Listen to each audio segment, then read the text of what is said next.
Muito bom dia, que bom encontrar você mais uma vez aqui no Vida Devocional da IPP TV. É sempre um tempo para reflexão profunda sobre a vida cristã, sobre a maneira como o Senhor Deus nos conduz. Você já parou para pensar como o Senhor Deus idealizou algumas coisas que nós estamos dentro delas e nem sempre percebemos que estamos dentro de algo pensado, idealizado por Deus? A gente poderia começar com o nosso dia, com o hoje mesmo, que é óbvio, é certo, para quem crê em Deus, sabe nada e absolutamente nada do que está acontecendo na nossa vida nesse momento está fora da vontade de Deus. Porque tudo, absolutamente tudo, acontece segundo a vontade de Deus. Então, no nosso dia, nós já temos uma ideia do poder de Deus, da ação contínua de Deus, do sem parar de Deus. Mas e se a gente estender um pouco? E se a gente voltar para, por exemplo, o tempo da nossa vida? Quantos anos você tem? Você consegue olhar para trás e perceber o cuidado de Deus, a presença de Deus, o direcionamento de Deus? Você já parou para pensar que muitas das coisas que você considerou coincidência era, na verdade, um direcionamento de Deus? Assim é o Senhor. Este é o Deus dos exércitos. Este é o Deus de Abraão, Isaque e Jacó. Este é o Deus da aliança. Pronto, veja que eu já estou avançando. Nós já saímos do dia, já passamos pela nossa vida. Teria muita coisa que falar, claro, sobre a nossa vida, mas vamos um pouquinho além da nossa vida, daquele ano que a gente nasceu. Eu, por exemplo, que nasci lá em 1970. Então, o que será que havia antes de 70? Havia um mundo que Deus criou, havia tudo exatamente como Deus queria que fosse. Quando Deus idealizou toda a existência, lá no começo de tudo, uma das idealizações de Deus era a família. Sim, senhor. Veja comigo, com cuidado, para a gente não exagerar, não correr o risco de colocar palavras na boca de Deus ou querer que alguma coisa esteja na Bíblia porque nós queremos que esteja. Mas não é assim. Está relatado para nós que depois que Deus criou todas as coisas, Deus criou o homem e então Deus criou a mulher. Pensa comigo, Deus criou o homem e a mulher no jardim. E antes de todo o pecado se alastrar pela face da terra, a família foi criada por Deus. Deus criou o homem, Deus criou a mulher e Deus via homem e mulher. Ali já estava a família. Então a primeira coisa que é importante a gente pensar é que a família é a criação de Deus mesmo. Não vem do acaso, não vem dos sentimentos das pessoas. O sentimento que papai e mamãe tiveram para que você viesse a nascer, eles não são a causa da família. A causa, a origem da família é uma vontade alheia ou além dos sentimentos daqueles que dão início a uma família social. É o Senhor que une. Por isso, lá em Gênesis capítulo 2, versículo 24, está escrito assim: aquilo que Deus uniu, que o homem não separe. Você percebe que tem uma ação fora do homem e da mulher? A união é de Deus. É Deus que une. Deus une através de ferramentas, de força. Então, a força, o poder de Deus, uma das formas é o sentimento que ele dá às pessoas. Mas esse é um poder de Deus. Até mesmo o sentir, o querer bem, o se importar, não são atributos natos do ser humano. É Deus quem dá. Mas você já parou para pensar que desde a criação de Adão e Eva, depois vieram os filhos, Abel, Caim, Sete, por todo o tempo depois, quando nasceram os outros filhos e filhas, quando geraram as outras famílias, você já parou para pensar que sempre existiu a família? Nunca, em algum momento na história, deixou de existir uma família sobre a Terra? É isso que nos leva a pensar na importância da família para Deus. É verdade. Nem sempre os homens, as mulheres, os filhos dão muita importância à família. Para muitos, família é alguma coisa necessária, uma espécie de pedágio que alguém tem que pagar para, depois que nasceu, crescer e depois se libertar um dia para então ser livre. Mal sabe ele ou ela que vai entrar em outra família, ou que vai dar continuidade, na verdade, à família antiga. Tá cheio de gente pensando que família é uma coisa que tem que suportar. Tem que suportar o pai, tem que suportar a mãe, aquelas ordens de escova o dente, levanta tal hora, põe tal roupa, filho, não sai sem casaco, né? Aquela história, se eu for aí ver, você vai ver. Aquelas conversas sempre de pai, de mãe, não, eu quero que você ande no caminho porque papai aprendeu assim do seu pai. E aí as pessoas pensam, um dia eu vou ficar livre disso. Bom, as pessoas mal sabem que elas não podem ficar livres da família. Elas podem até interromper um ciclo de maneira isolada na história das famílias. Isso elas podem interromper, mas elas não podem sair de uma família. Porque jamais existirá ex-irmão, jamais existirá ex-pai, jamais existirá ex-filho. Família é algo perene. Você pode não gostar, não se dar bem, você pode ter N problemas, mas o problema não é da família. A família não tem problemas. A família se mantém exatamente no status quo que Deus estabeleceu. Pessoas podem adulterar? Podem. Pessoas podem desonrar? Podem. Pessoas podem se autonegar como pai, como mãe, como filhos? Podem. Pessoas podem se autonegar como seres humanos? Podem. A boca, o pensamento vai longe. No entanto, nada pode negar o que existe. O que existe? O mundo foi feito para ser mundo de famílias. Eu sei que essas são filosofias, né, formas de filosofar a questão da família, mas eu quero te levar para uma concepção, para um entendimento mais profundo. Família é um terreno santo, é isso que eu estou querendo dizer. Família é uma área especial da vontade de Deus. A família existe porque Deus quer e o homem não pode romper com isso. Família sempre existirá porque Deus quer. Desde que Deus criou o homem, ele mantém a família. E o homem pode tentar fazer o que quiser, ele não vai conseguir abalar este terreno santo, porque é um campo do poder de Deus que o homem só tem uma coisa a fazer: se dobrar, se ajoelhar, pedir perdão, reconsiderar, tomar novas decisões, fazer novos votos. Eu quero dizer o seguinte: muitos entram para a família, eles se casam com o seu marido, se casam com a sua esposa, eles têm 1, 2, 3, 5 filhos, 6, às vezes 10, sem saber o que realmente é esse terreno santo. A família é um local em que o Senhor Deus fala. É a palavra de Deus que governa a família, ou deveria ser. Porque se a palavra de Deus governar a família, então um pai sabe como ele deve viver diante dos filhos.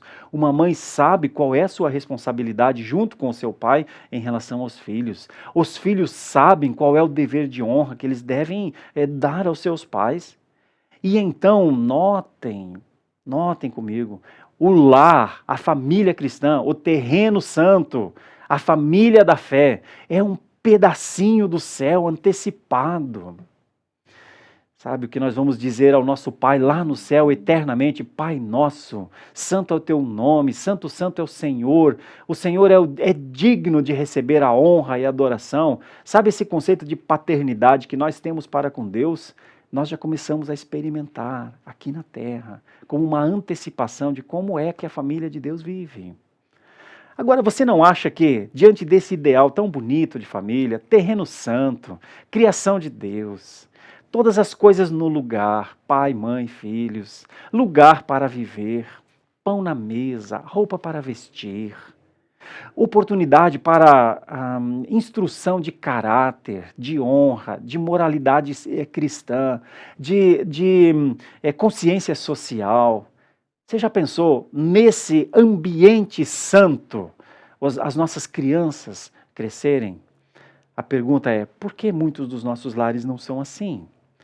Por que a maioria das casas vivem em pé de guerra, em disputas entre marido e mulher, em disputas para que filhos coordenem muitas vezes todas as ações da casa, em vinganças, em ódios. Por quê? Por quê? É aí que está o grande problema. O mundo criado por Deus não conhece o seu Criador, não reconhece o seu poder, não reconhece a sua ação contínua por amor à sua glória, mas também por amor aos seus filhos, por amor à sua criação. Eu preciso lhe perguntar, a essa altura, o que você tem pensado da sua família? O que você tem pensado sobre constituir família? O que você tem pensado sobre gerar filhos? O que você tem pensado sobre como você tem sido um pai ou uma mãe para os seus filhos? Como você tem sido um filho ou uma filha para os seus pais? Quando você descobre que você está num terreno santo, que você está numa área especial do amor de Deus, algo que o Senhor Deus providenciou para que você tivesse o bem-estar, a segurança, para prosseguir, para continuar, para você desenvolver todos os seus dons, talentos. Como você tem agido de maneira consciente dentro da sua casa. Casa é uma coisa muito interessante, porque ela pode ser tanto boa quanto ruim. O local é o mesmo, o tempo é o mesmo, mas uma pessoa dentro de casa pode desestabilizar toda a paz de uma casa, não é verdade? Você já pensou um senso de compreensão que casa é uma unidade espiritual? O lar, a família, é uma unidade espiritual. Porque quando você tem isso, nesse sentido, de unidade espiritual, você consegue fazer alguns propósitos. Você consegue planejar algumas coisas. E eu vou pensar rapidamente, claro, eu estou pensando no texto, mas eu não falei lá no começo, né? Eu vou falar. A base do nosso texto é o pensamento de um homem antigo chamado Josué, sobre o que ele esperava da sua casa, o que ele queria que a sua família fizesse. E ele diz no livro de Josué, no capítulo 24, eu e a minha casa serviremos ao Senhor, disse Josué. Eu e a minha casa serviremos ao Senhor. Eu quero destacar algumas coisas. A primeira é que ele assume o seu papel. Ele é o Josué da sua casa. Ele é o Josué da sua família. Ele é o marido, ele é o pai dos seus filhos. Então ele começa por este homem uma decisão, por esse homem um propósito novo surge na família de Josué. Josué e sua casa. Eu e a minha casa. A nossa casa precisa estar nos nossos pensamentos. A nossa casa é o nós espiritual. A nossa casa é aquele grupo de pessoas que Deus uniu de forma sanguínea, que Deus uniu de forma geracional. O nós é aqueles que vão viver a vida inteira com a gente. O grupo que nós mais vamos conviver por toda a nossa vida é a nossa família. Algumas pessoas fazem opções equivocadas em relação a isso. Trocam literalmente as suas famílias por outras pessoas. E não tem nenhum problema em você viver com outras pessoas, conviver com outras pessoas, mas o deixar a sua casa não é abandonar. O princípio de deixará o homem a sua casa e se unirá à sua mulher e os dois serão uma só carne, não quer dizer abandono, você não abandona o sangue. Não tem como você negar o sangue. Isso tem a ver com autoridade. Antes, você vivia sob a autoridade dos seus pais. Agora, você é a autoridade na sua casa. Mas o deixa o homem pai e mãe não é abandonar os pais. Como se aquela família não existisse mais. E agora eu vou para uma nova família porque aquela não existe mais. O objetivo é outro. O objetivo é de liderança, de autoridade na descendência. É por isso que o homem tem que deixar a sua casa, a casa dos seus pais, se unir à sua esposa e os dois serem uma só carne. Mas os pais continuam sendo pais, os avós continuam sendo avós, os tios continuam sendo tios, a família continua sendo família. Ninguém rompe uma família ou sai de uma família para entrar em outra. Eles continuam de uma família para a outra. É prosseguimento, é descendência. Então Josué assume um compromisso aqui como casa, como povo, como unidade espiritual, eu e a minha casa. E qual é a decisão que Josué vai tomar? É a de servir a Deus. Agora deixa eu lhe falar de maneira muito simples, mas de maneira muito prática também. As famílias são mais abençoadas quando servem a Deus. As famílias são mais felizes quando servem a Deus. As famílias têm mais paz e harmonia quando servem a Deus. Porque quando as famílias servem a Deus, todos estão para um ideal comum. Que Deus seja glorificado. Que Deus seja glorificado no meu jeito de falar, no meu jeito de pensar. Que Deus seja glorificado no meu relacionamento mútuo com os meus irmãos, na minha casa. Que Deus seja glorificado no meu relacionamento de filho com meu pai, meus pais, de marido com minha esposa, de esposa com o marido. Quando se quer servir a Deus, então a gente percebe que o nível de convivência sobe muito. Quando todos querem agradar a Deus, há mais perdão. Quando todos querem glorificar a Deus, há mais paciência. Quando todos querem que o Senhor Deus seja glorificado e adorado no lar, então há menos discussões, há menos lutas por vitórias, há menos disputas. E é por isso que eu insisto, uma família que quer servir ao Senhor é sim muito mais feliz, porque ela não vai colocar os seus olhos no dinheiro, ela não vai colocar os seus olhos no poder, ela não vai colocar os seus olhos na vitória que cada um quer ter, ela não vai colocar os seus olhos nos prazeres, ela vai colocar os seus olhos no Senhor. Uma família no Senhor sempre será mais feliz. Por que boa parte das famílias da terra não são felizes? Porque são idólatras, porque são egoístas, porque são utilitaristas, porque são ofensivas em relação à honra, porque desconsideram princípios elementares da convivência cristã. Então não pode se esperar que famílias assim sejam locais como oásis no deserto. Ao contrário, são espinheiros. Muitas pessoas não querem voltar para as suas casas, porque elas vão encontrar iras, discórdias, elas vão encontrar ofensas, elas vão encontrar e vão produzir mágoas e serem magoadas. É por isso que dentro de uma casa, quando o Senhor Deus é o Senhor daquela casa, há felicidade, há harmonia, há alegria, porque cada vez que se consegue viver como alguém de Deus, um homem, uma mulher, um filho de Deus dentro de uma casa, se cumpre um propósito fundamental de servir ao Senhor, de glorificar ao Senhor. Talvez você me ouve falar nessa manhã e está pensando, como será que está a minha casa, né? Será que a minha casa é este lugar de serviço a Deus? Na minha casa nós temos orações, na minha casa nós temos leitura da palavra de Deus, na minha casa nós temos a paciência, na minha casa nós temos a instrução mútua e talvez você, olhando para trás, descubra que não tem sido assim. Eu preciso lhe ajudar nesse sentido a pensar como Josué. Eu e a minha casa, de hoje em diante, serviremos ao Senhor. Eu e a minha casa serviremos ao Senhor. A expressão servir ao Senhor aqui também carece de uma pequena explicação. O termo Senhor nessa passagem é Iavé. Iavé é o Deus do pacto, o Deus da aliança. Então, quando Josué diz, eu e a minha casa servimos ou serviremos ao Senhor, Josué está se lembrando, por exemplo, da lei moral. A lei moral dizia, não terás outros deuses diante de mim. Não farás para ti imagem de escultura, nem embaixo da terra, nem em cima, nem debaixo do céu, nem em cima na terra, em lugar nenhum. Não tomará o nome do santo Deus, do Senhor em vão.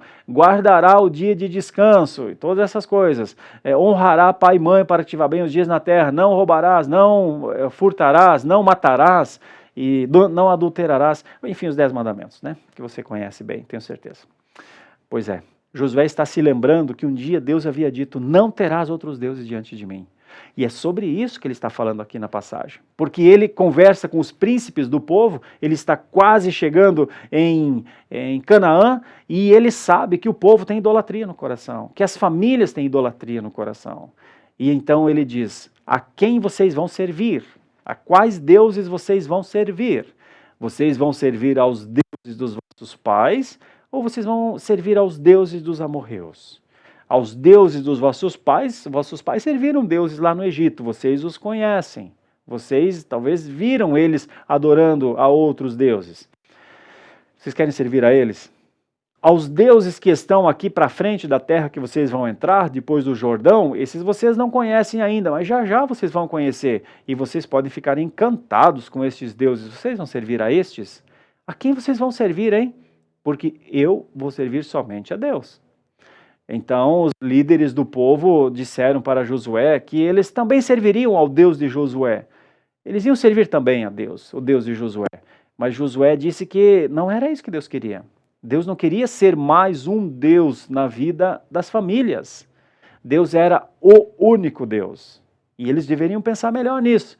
E então eles dizem para Josué: Josué, sim, Senhor, a gente entende e é isso que a gente vai fazer então. Tá? Nós não teremos outros deuses diante de Deus, nós não faremos para nós imagens de esculturas, nós adoraremos ao Senhor, nós guardaremos o dia do descanso, nós ensinaremos os nossos filhos no caminho que devem andar e até quando for velho não se esquecerão deles. Claro que eu estou fazendo aqui quase um anacronismo, um provérbio de Salomão, um provérbio 22:6, Provérbios 22:6.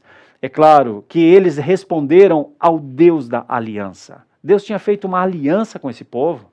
Deus tinha prometido a esse povo conduzi-lo até a terra prometida. Como é que eles estavam agora cheios de ídolos em seus corações, no centro de suas famílias?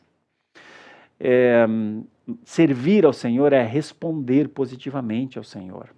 Servir ao Senhor não é só dizer, sim, nós também vamos servir ao Senhor. Não, Ele é o único Deus. Só Ele deve ser servido.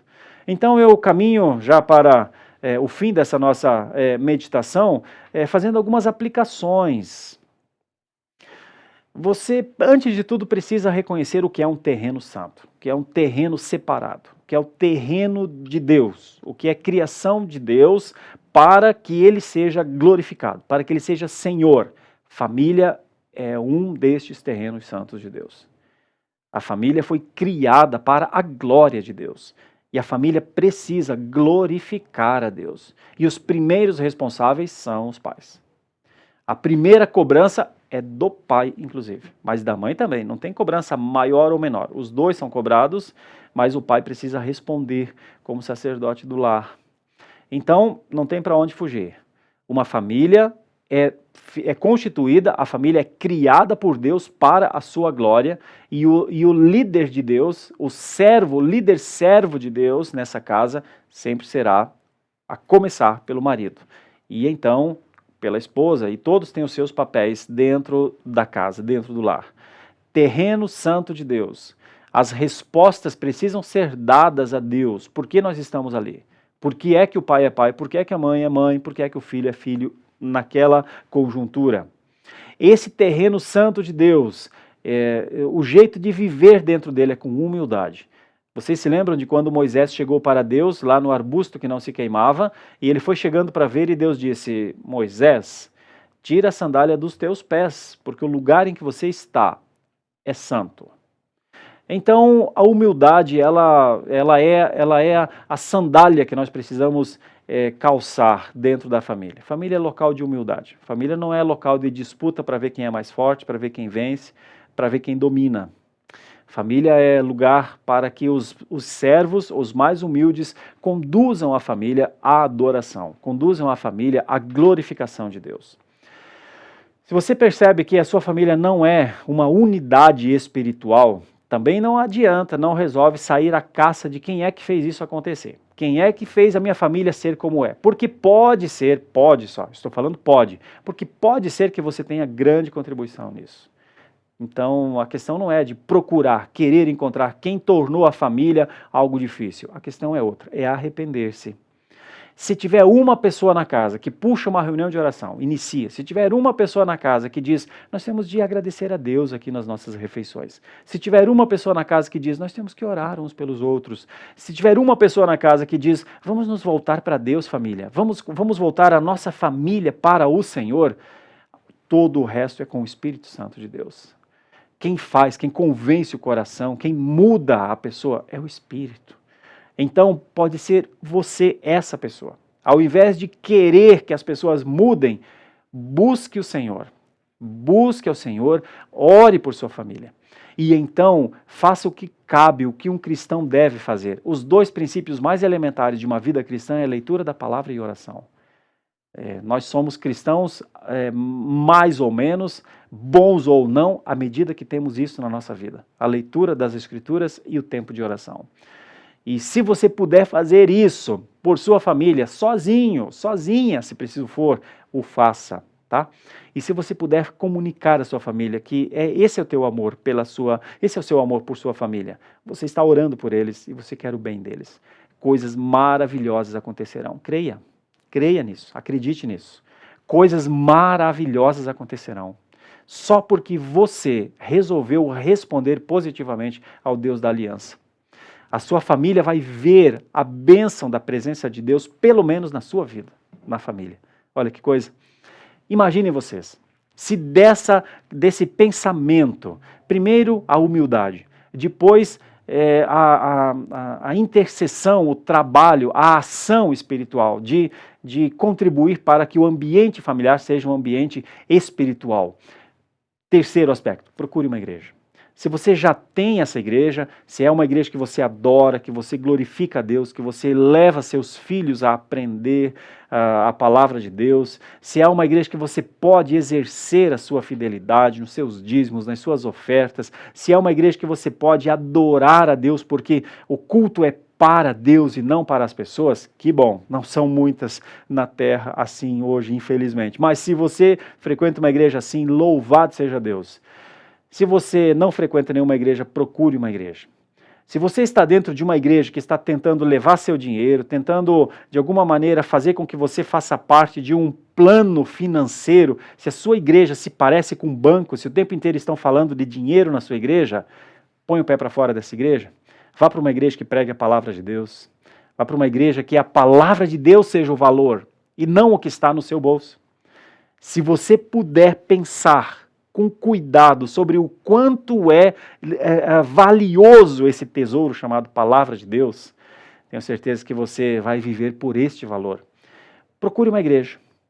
Se você já está dentro de uma igreja, e essa igreja fala da família, essa igreja pode te ajudar a ser uma parte importante dentro da sua família, agradeça a Deus, louve a Deus, ajude outras famílias.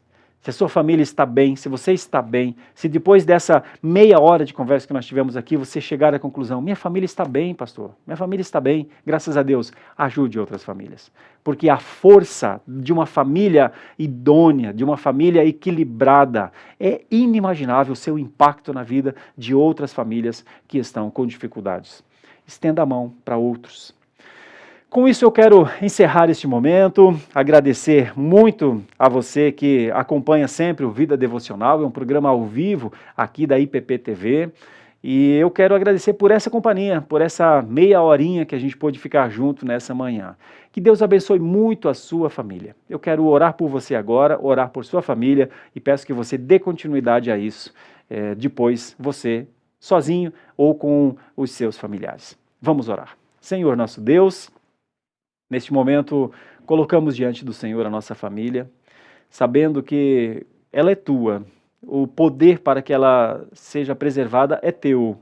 Ajuda-nos, Senhor, na humildade, ajuda-nos, Senhor, no serviço, ajuda-nos, Senhor, para que juntos possamos fazer da nossa família, dar com a nossa família uma resposta ao Senhor, o nosso Deus, o nosso Pai.